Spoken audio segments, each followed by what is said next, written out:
કલ્પના કરો કે જીવન જીવવા માટે એક પરફેક્ટ ગાઈડબુક મળી જાય તો?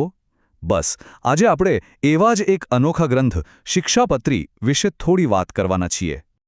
આપણે બધા ક્યારેક ને ક્યારેક તો વિચારીએ જ છીએ છે ખરું ને કે એક સુખી શાંતિવાળું અને સારું જીવન જીવવાનો સાચો રસ્તો કયો છે.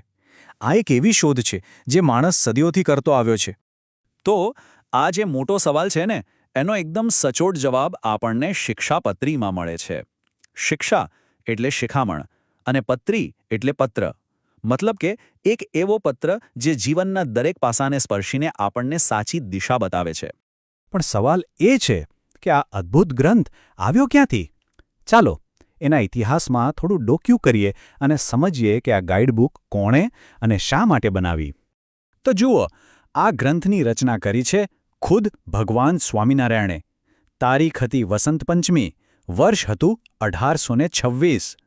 આ ગ્રંથ મૂળ સંસ્કૃત ભાષામાં લખાયો હતો અને તેનો હેતુ કોઈ એક સમુદાય કે ધર્મ માટે નહોતો, પણ આખી જીવસૃષ્ટિના કલ્યાણ માટેનો હતો. અને તમને જાણીને નવાઈ લાગશે, પણ જીવન જીવવાને આખી કળા ફક્ત 212 શ્લોકોમાં સમાવી લેવાઈ છે. આ જ તો એની ખાસિયત છે. એકદમ ટૂંકમાં પણ બધી જ જરૂરી વાતો. તો પછી શિક્ષાપત્રી આપણને શીખવે છે શું? ચાલો હવે સીધા મુદ્દા પર આવીએ. એના કેટલાક એવા નિયમો જોઈએ જે ખાલી આધ્યાત્મિક જ નહીં પણ આપણી રોજિંદી જિંદગી માટે પણ એકદમ પ્રેક્ટિકલ છે. સૌથી પહેલાં આવે છે 2 પાયાના સિદ્ધાંતો. પહેલો, અહિંસા.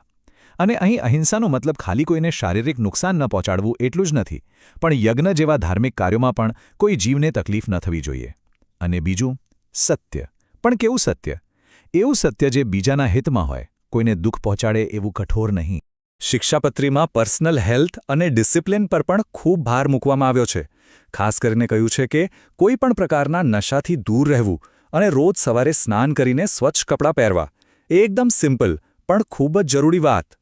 અને હા, સમાજમાં કેવી રીતે રહેવું અને પૈસાનો વ્યવહાર કેમ કરવો એના નિયમો તો એકદમ પ્રેક્ટિકલ છે. ક્યારેય દેવું ન કરવું, જેટલી આવક હોય એ પ્રમાણે જ ખર્ચ કરવો.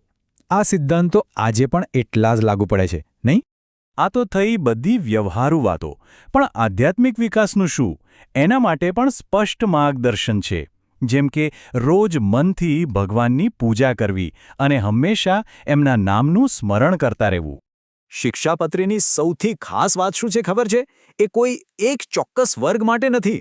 એ તો રાજા હોય કે સામાન્ય માણસ, દરેકને એમના જીવન પ્રમાણે અલગ અલગ માર્ગદર્શન આપે છે. ઉદાહરણ તરીકે જોઈએ તો જે ગૃહસ્થ છે, એટલે કે જે સંસારમાં રહે છે, એમને નાણાકીય શિસ્તની સલાહ છે. તો બીજી બાજુ જે ત્યાગી છે, એમને આધ્યાત્મિક કર્તવ્યો પર વધુ ધ્યાન આપવાનું કહ્યું છે. આ બતાવે છે કે સલાહ દરેકની પરિસ્થિતિને ધ્યાનમાં રાખીને આપવામાં આવી છે. તો આટલી બધી વાતો પછી આખા ગ્રંથનો સાર શું છે? એનું હૃદય શું છે? ચાલો હવે એના મૂળભૂત સિદ્ધાંતને સમજીએ.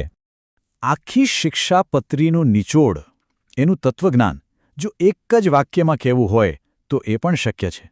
અને એ વાક્ય જ આ ગ્રંથનો આત્મા છે. અને એ મુખ્ય સિદ્ધાંત છે નિજ ધર્મ ન ત્યાગવો, પરધર્મ ન આચરવો. આનો સીધો અને સરળ અર્થ એ છે કે વ્યક્તિએ પોતાની જે ફરજો અને જવાબદારીઓ છે તેને પૂરી નિષ્ઠાથી નિભાવવી જોઈએ. અહીં નિજ ધર્મ એટલે વર્ણ અને આશ્રમ પ્રમાણેના જે કર્તવ્યો નક્કી થયા છે તે, એને છોડીને બીજાની ફરજોનું અનુકરણ કરવાની કોશિશ ન કરવી. બસ આ જ સમગ્ર આચાર સંહિતાનો પાયો છે. તો છેલ્લે આ 200 વર્ષ જૂનો ગ્રંથ આપણને એક સવાલ પૂછે છે. આજની આ દુનિયામાં જ્યાં આપણી પાસે અસંખ્ય પસંદગીઓ અને વિકલ્પો છે, ત્યાં પોતાની એક પર્સનલ આચાર સંહિતા કે કોડ ઓફ કન્ડક્ટ હોવાનો શું અર્થ હોઈ શકે? આ એક એવો પ્રશ્ન છે જેનો જવાબ આપણે સૌએ વિચારવાનો છે.